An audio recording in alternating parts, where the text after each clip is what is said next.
Matt Schaff and Jared Small of DraftSharks.com here to get you ready for week 6. We're going to talk some key injuries, some unclear situations. We'll hit on some key lineup questions. And we're going to start, Jared, with one of the biggest names in fantasy. Through the first 3 weeks, all seemed fine with Josh Allen and the Bills. Buffalo scored at least 31 points in each of those first 3 games. Allen posted 2 big fantasy scores among those 3. And even the down game against Miami was explainable. He had low passing volume. James Cook ran in 2 touchdowns. They had an interception return for another touchdown. But now we've got Josh Allen coming off of 2 straight duds, and he completed 30% of his passes at Houston last week. Should we be panicking about this Buffalo passing game? I'm not panicking like long-term for the rest of the season. I do think, Allen's in another tough spot this weekend or Monday night against the Jets. I mean, those last 2 games came against the Ravens and Texans, right? Who I'd say are definitely top 10 defenses, maybe top 5. The Jets are a top 5 defense. They right now are 4th in adjusted fantasy points allowed to quarterback. I feel like we have this Josh Allen versus the Jets conversation on our podcast every year. It's always like, do you consider sitting Josh Allen against his defense? His 4 games against the Jets over the last 2 seasons, here are his weekly finishes among quarterbacks: quarterback 3, quarterback 9, quarterback 19, and quarterback 5. So he's been okay in 3 of the 4 games against the Jets. A lot of his production has come via rushing. He's averaged just 216 passing yards and 1.3 passing touchdowns per game across those 4 meetings, but 46 rushing yards with 0.75 rushing touchdowns. He scored 3 touchdowns in those 4 games. So I think that, again, is what you're going to be counting on if you're starting Josh Allen on Monday night. I don't think he's going to have a big day passing, especially, he had Steph Diggs for those 4 games over the previous 2 years. He does not now, but I do think the rushing production can keep him in fantasy lineups. He's definitely not a must start this week. I think there's teams out there that might have someone they'd want to use over Josh Allen this week. Yeah, let's talk about some of the guys that you might start over Josh Allen this week. I think Brock Purdy is probably the first one that, might not be obvious to people and might actually be on some Josh Allen rosters. I don't know how many other quarterbacks ahead of Josh Allen in our week 6 rankings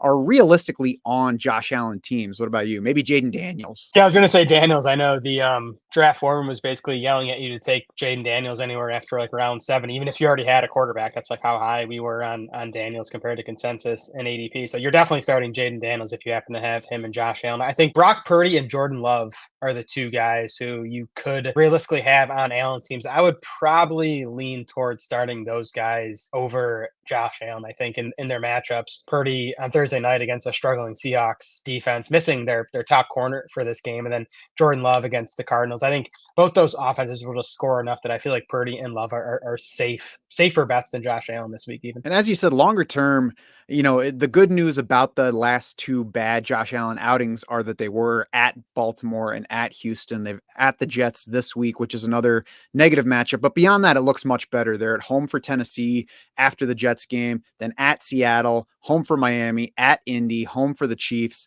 then the week 12 bye. So that's a pretty good stretch of games where if we do see Josh Allen struggle to score in that range, it might be time to really try to move on from him in fantasy in that case. But failing that, I think you still keep playing Josh Allen. We've been counting on the rushing from him. And really this issue the past 2 weeks is what we were semi-concerned about heading into the season, why we didn't have Josh Allen as our top quarterback. We expected the passing to get rougher for him with no Stephon Diggs, especially, Gabe Davis, much less of a factor, but also a familiar receiver. So all new guys. I saw this graphic from Stephen Patton of FTN, yards left on the field in the passing game among quarterbacks. Josh Allen leads the way completely with 302 total yards left on the field. And almost all of that is because of drops by his receivers. I think that's alarming. It would be maybe even better if it were part on him and part on the receivers, because then you'd be like, well, I know Josh Allen's good. He'll get it together. But I think the receivers for him are a legitimate concern going forward. Yeah, it turns out losing Steph Diggs hurts. Khalil Shakur is kind of the only thing really working in that passing game at this point, and he's hurt now. I mean, Kincaid's been underwhelming. Keon Coleman is kind of having the rookie struggles we thought he was gonna. There's other issues in Buffalo too. I mean, for starters, they've continued to be a run-leading offense under Joe Brady, which is what we saw over the second half of last season. The Bills right now are second last in the NFL in plays per game. I think that'll rebound a bit and that'll help everyone involved in the offense. But I don't think Josh Allen is the top fantasy quarterback for the rest of the season. I'd rather have Lamar Jackson. I'd rather have Jaden Daniels. I'd rather have Jalen Hurts. I think at that point you start to, talk about Josh Allen maybe at quarterback 4. Yeah, I think it's just fine to look at trade possibilities for Josh Allen. I wouldn't panic and sell him for whatever you can get. But for example, Sigmund Bloom this week offered me Josh Allen and Deebo Samuel for Lamar Jackson in a 2-quarterback league that we play in. So I took that. I'm on the Josh Allen side, receiving Josh Allen in that one. Him plus Deebo seemed like it was worth it, especially for a team of mine that's been hard luck to this point. But that's what could be out there. And again, it's a 2-quarterback league, so it's not a format that most people are playing. But Josh Allen plus Deebo Samuel for Lamar Jackson, that might indicate some level of panic in Josh Allen holders. I like your side of that trade, but I also get Sig's side, because Lamar Jackson, again, to me, is pretty clearly the top fantasy quarterback the rest of the way, just what he's doing in that offense this year. And you mentioned Joe Brady. I don't believe in him, so that would only further motivate me to maybe seek some selling opportunities once we get some better Josh Allen performances. I think this week is not a great time to sell him coming off last week and heading into that Jets matchup. Elsewhere, the Jacksonville backfield has been a key topic this week. You probably paid up for Tank Bigsby on waivers this week if you got him. The Jaguars now, though, Jared, have a tough spot for Tank Bigsby to pay off, and he's just kind of in a tough position on his own roster to pay off whatever you invested to get him, if you did invest to get him this week. What are you doing with Tank Bigsby? What do we expect from the Jaguars running backs going forward? This matchup for Jacksonville's running backs, the Bears are a good defense overall, but they're a big run funnel defense. If you look at DVOA, they're second in pass defense DVOA. They're 30th in run defense DVOA. They're allowing 5.0 yards per carry to running backs. And teams are going run heavy against Chicago, as they should. The Bears are 21st in pass rate over expected against, meaning teams are leaning towards the run against them. So if the Jags are smart, I think they'll do that. We're just kind of guessing what the backfield's going to look like. My guess is that Travis Etienne's going to start the game. Tank Bigsby probably rotates in early, maybe on the second series. And then at that point, I think they just ride the hot hand. Whoever's more effective running the ball is going to be the one getting most of the carries. So I think Tank Bigsby is like a risk-reward RB3 play this week. And he's risky because we know he's still not going to do a whole lot in the passing game. So if he doesn't do it on the ground, he's going to get you, 5-6 fantasy points. But again, there's upsides. If he gets that hot hand, he can get 12 to 15 carries in this game, and the Bears can be had on the ground. Yeah, I think if you play in non-PPR, it's a lot easier to find a spot for Bigsby in your lineup. He's going to get some carries. It's worth remembering, though, that last week when he had this seeming breakout, at halftime, it was 4 carries for Etienne for 12 yards, 4 carries for Tank Bigsby for 5 yards. So if things start out like that this week, and especially if the Bears jump out to a lead on Jacksonville, we might not get a whole lot of anything out of that backfield, even though it's run funnel. Obviously, that depends on game script. And when you're sharing the backfield with another running back, especially if you're not the receiving leader between the two, that only adds to the risk. Yeah, and Bigsby, a lot of his production last week came on that big run. For the season, 76% of Tank Bigsby's rushing yards have come on runs of 15 plus yards. That's easily the highest rate in the NFL. And it's cool that he can bust out big plays, but there's also, I think, some negative regression coming there. We don't see running backs break off big plays at the rate Bigsby has so far. So again, that goes back to the floor thing where he's not going to do much in the passing game. If he doesn't break off a long run, he does have a pretty low floor this week. And try to keep in mind too what you invested to get Tank Bigsby. If you already had him on your roster, if you drafted him, if you got him for cheap earlier in the season, there's really no pressure to play him this week. And realistically, there's no reason to expect production near what he put up last week. For sure. Yep. Bengals running backs are a little bit confusing at this point as well. And maybe adding to the confusion or maybe offering some clarity this week, depending on what happens, is Zack Moss dealing with a foot injury. No practice for him Wednesday. His injury happened in the fourth quarter of that game against the Ravens. He returned for one more carry, but then left again, did not play in overtime. It was Chase Brown carrying 3 times because the Bengals, for some reason, decided, Joe Burrow's got 400 passing yards. I think we should probably settle for a 53-yard field goal attempt because obviously you can't miss from there. So we'll put that one aside for now and figure out what to do with these running backs going forward, Jared. And I think more than figuring out Chase Brown versus Zack Moss, the first question is, if Zack Moss can't play this week because of that foot, how high does Chase Brown go in our rankings? He's a must start. I would imagine he'll be inside our top 15 running backs, maybe even our top 12. Like the number 2 running back would be Travion Williams. I would expect Chase Brown to get, 75% of that backfield work in a decent spot. The Giants run D kind of middle of the pack, but the defense overall not great. The Bengals should put points on the board. So Chase Brown, a must start if Moss is out. If Moss plays, I think the last 2 weeks are a pretty good indication of what to expect in this backfield going forward. So the past 2 weeks, carries have been 27 to 24 in favor of Chase Brown.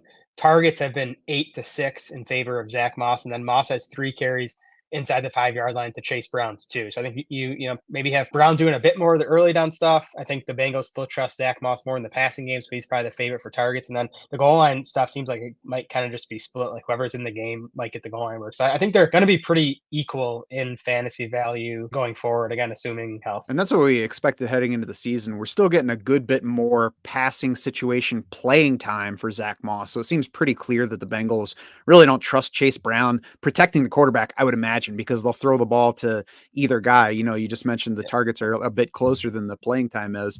So, we'll see when they're both healthy. I think that aspect is going to hold back Chase Brown's scoring potential.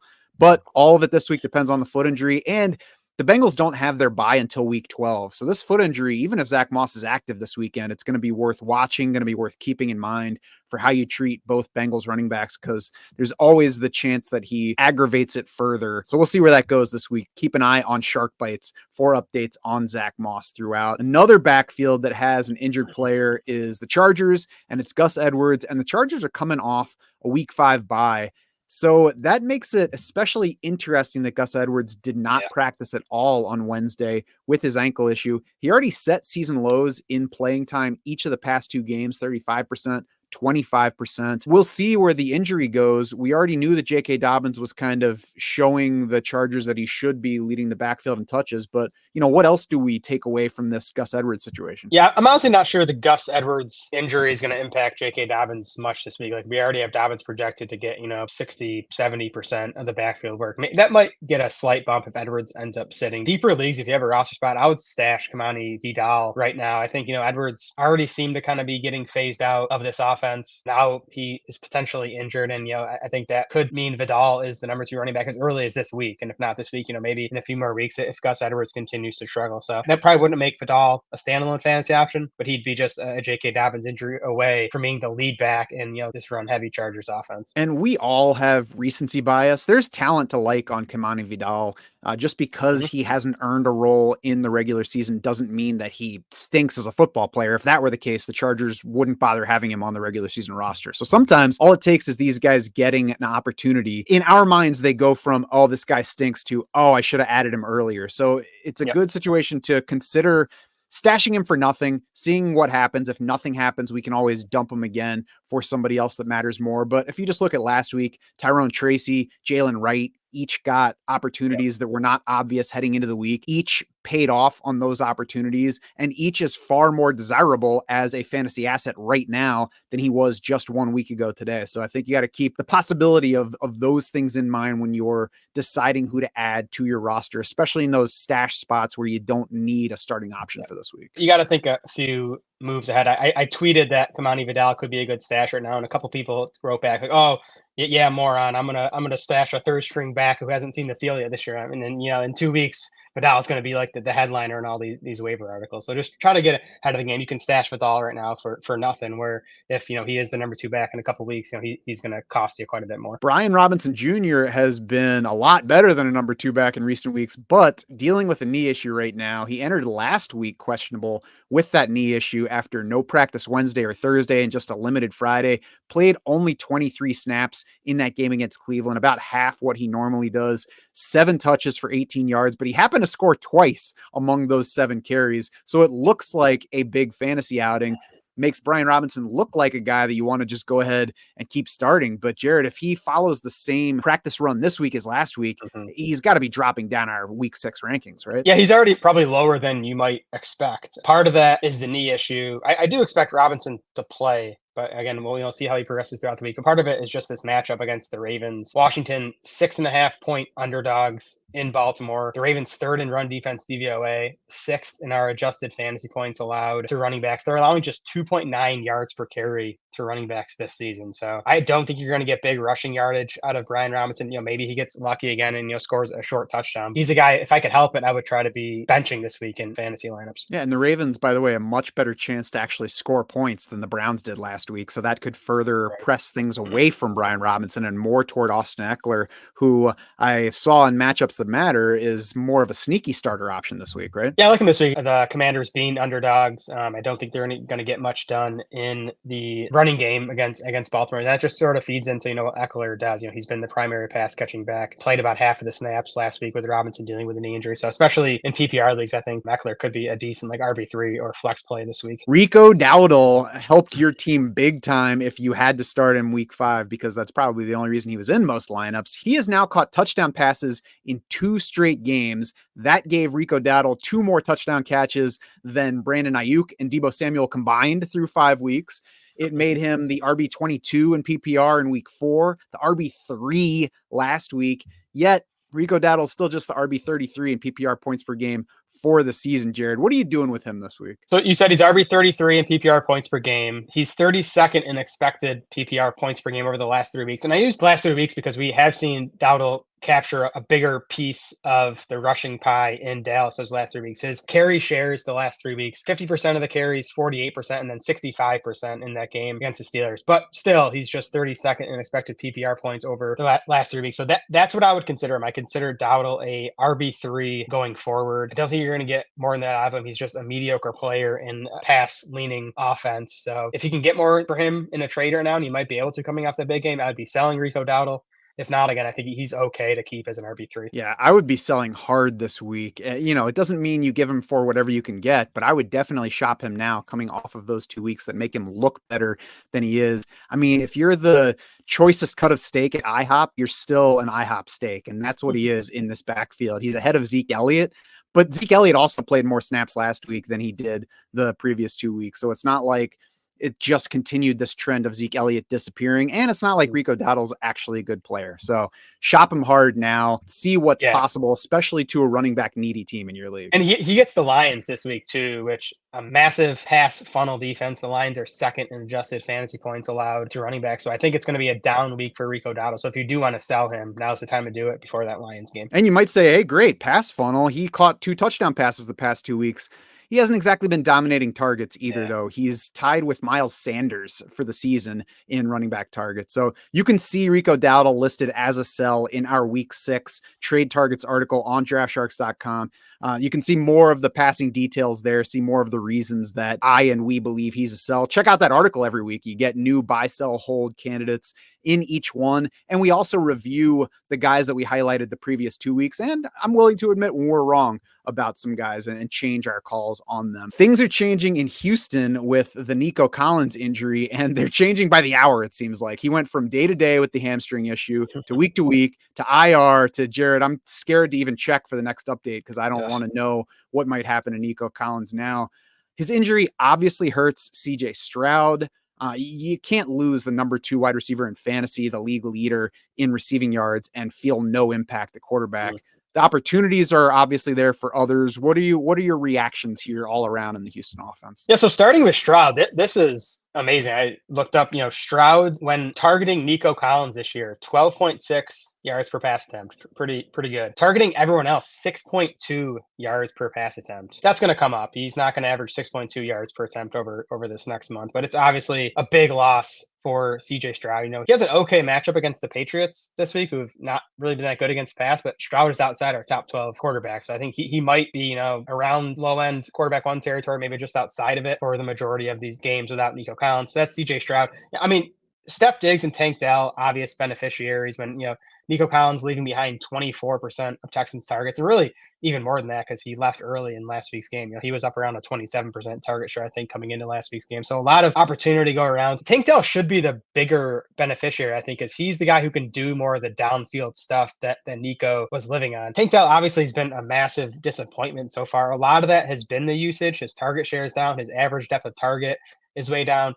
I don't think he's looked quite as good as he did as a rookie last year. And, that might be because he broke his leg in December and then he got shot, remember, earlier this offseason. So maybe he's just not at 100% yet. But I do believe in Tank Dell getting going, especially now with Nico Collins out. I think you might still be able to buy Tank Dell for cheaper. Now the price probably went up with Nico's injury. And then it looks like Xavier Hutchinson is going to be the Texans' number 3 wide receiver. We did see Noah Brown have some big games last year when Tank Dell and Nico Collins were out. Now you have Steph Diggs added to the mix now as well. So more target competition. But I think in deep leagues, I know our boy Shane Hallam is big on grabbing Hutchinson right now. I think it's not a bad idea. Any receiver playing most of the snaps in this Texans offense does have some fantasy upside. Yeah, Shane's words were that Houston's offense runs through that X receiver position. Mhm. So if Xavier Hutchinson is playing primarily in that spot for Collins, he could see a good bit of that downfield stuff. It's certainly worth a stash where that level of stash makes sense. One other sneaky beneficiary is Dalton Schultz, who last week against the Bills set season highs in targets with 6, catches with 4, and snap share with 99%. So he hasn't had good receiving numbers at all. Like I said, that was the first game that he caught 4 passes this year. First game he reached 6 targets. But Nico Collins leaves behind 9 targets a game, even with leaving last week's game early. So there's stuff to spread around there, and Dalton Schultz has been on the field. There's also still no Joe Mixon, so the running game is not likely to pick up the slack just yet. Speaking of picking up the slack, Dontayvion Wicks did not do so last week in his opportunity. There was no Christian Watson. Romeo Doubs took himself out of the lineup because he had a mirror in his house that made him look like Jamar Chase, I guess. We got 2 receptions from Dontayvion Wicks in that game. Should we quit on him now? Yeah, man, if you tell me that Wicks last week ran a route on 83% of pass plays and saw a 27% target share, I would have been counting all my money from Dontayvion Wicks. But, it's not how it worked out. I mean, part of the problem was that we got just 26 Jordan Love pass attempts. Wicks obviously caught only 2 of his 7 targets. Had another drop. That's been an issue for him this year. He's up to 4 drops on the season. Was not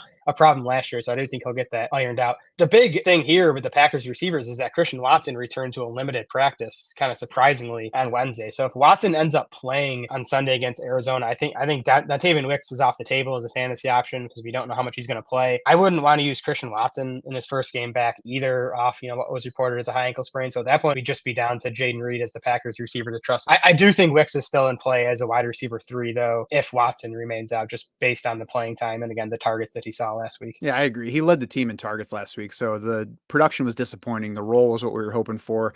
We're going to get that kind of volatility at wide receiver all the time, especially when the passing volume for the team is not huge. And it is still a diffuse situation where the targets are going to get spread around.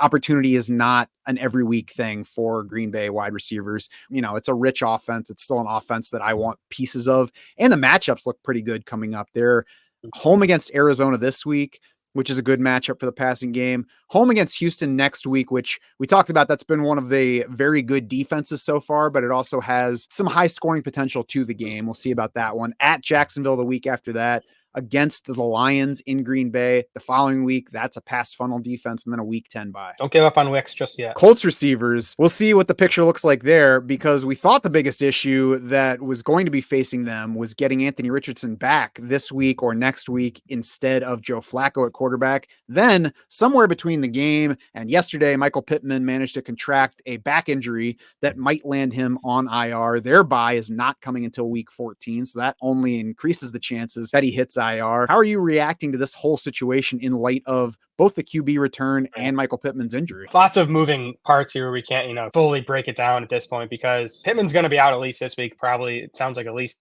a couple of weeks. We'll see if he ends up on IR. Richardson, we still don't know about. He was limited in practice all 3 days last week before missing that Jags game. So, we don't know if he's going to be back yet. And then Josh Downs did not practice on Wednesday with a toe injury. And I hate seeing toe for any of these skill position guys. That turf toe is no joke. I still think it's impacting Curtis Samuel.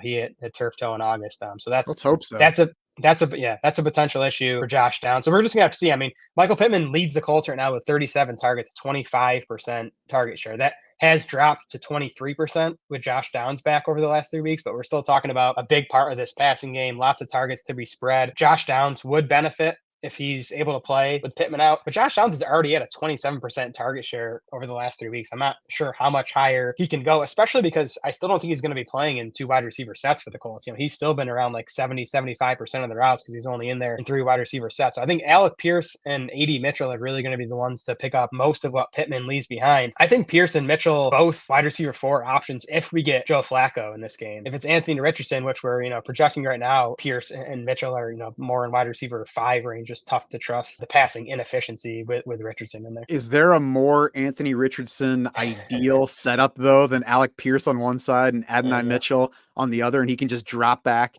and either fling it 73 yards or take off? No, there's not, honestly. And both those guys would have the upside, but they both also have, one catch fantasy downside. Absolutely terrible situation for fantasy, because if you start them, that they're going to go for 2 catches and 17 yards. And if you sit them, they're going to go for 3 catches and 120 and a touchdown. Yeah, Alec Pierce's numbers are insane right now, just the amount of downfield balls he's caught through 5 weeks. Insane last week was the production for the Falcons, but let's start back at the beginning of the season and do a quick recap of how the weeks have gone for this Atlanta offense. 226 yards, 10 points against Pittsburgh in the opener, just 137 of that passing. Fine. Kirk Cousins is rusty, didn't play in the preseason, new team. Understandable. The next week, 22 points, 385 total yards, 233 passing, late comeback to beat Philly. Encouraging. Next week, 17 points, 229 passing yards against the Chiefs. No progress, but not alarming. 26 points the following week, 227 passing in the last second win over the Saints.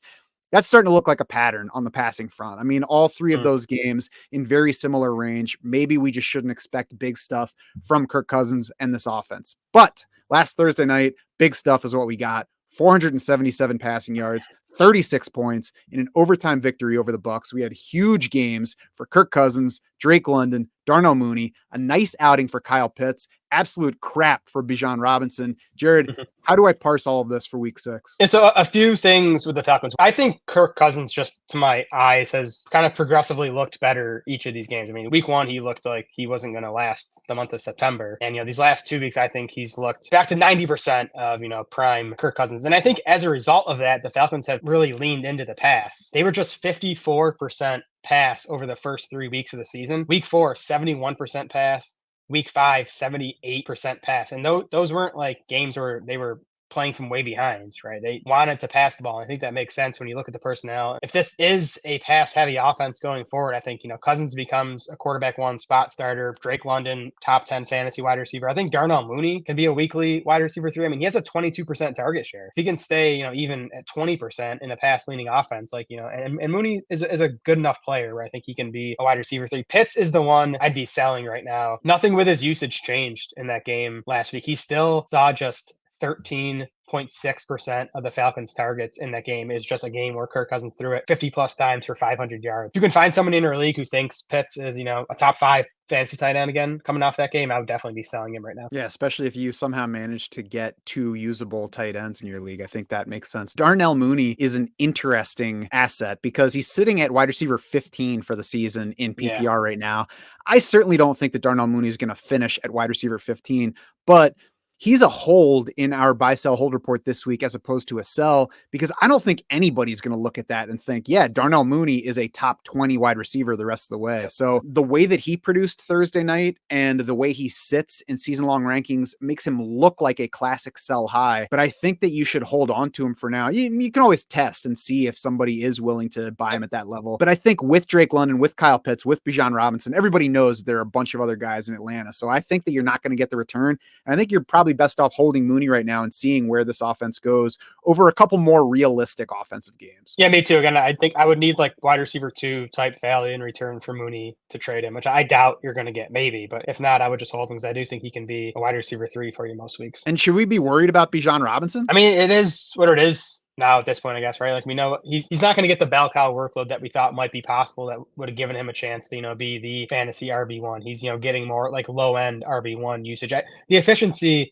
stuff is way down. He's still looking for his first touchdown, I believe. I mean, that stuff's going to turn around. I think he'll be okay. Carolina this week, there's not a better spot to get going. If he struggles again this week, I'll be worried about him going forward. Just, the efficiency stuff. He hasn't been nearly as efficient this year as a rookie last year. Yeah, tough to do much about it right now other than just try to ride it out. And at least, even if he stays disappointing relative to where you drafted him, if the offense continues to play better, it's bound to help the running backs, at least with scoring opportunities, if nothing else. Yeah, I think he'll score a touchdown this year. Fingers crossed.